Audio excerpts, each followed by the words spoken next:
Delegation चुनाव आयोग से हम मिले और चुनाव आयोग से जिन बातों का जिक्र किया उसमें पहली बात ये थी कि हर प्रदेश के चुनाव अधिकारी एक ही किस्म के वक्तव्य पे या कृति पर अलग अलग अपनी भूमिका लेते हुए नजर आ रहे हैं।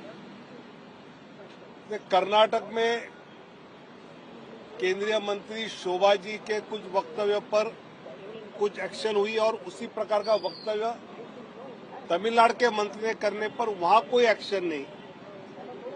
ऐसे डिस्क्रिपेंसी, इसका कारण क्या है?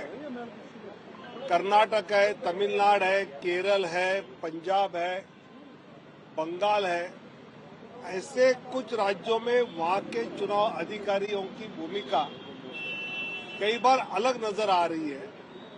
तो वो बातें आज हमने चुनाव आयोग के सामने लाई।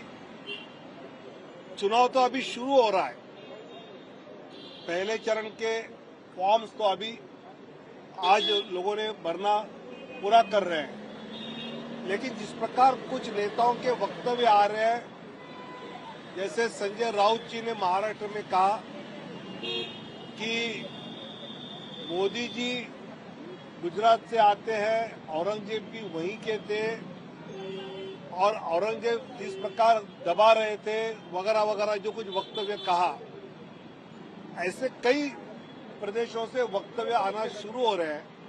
तो चुनाव आयोग का हमने कहा कि इसको आप सही समय पर इन वक्तव्यों के प्रति एक कड़ी भूमिका लेना जरूरी है और चुनाव आयोग ने कहा कि हम इसमें ध्यान देंगे। धन्यवाद।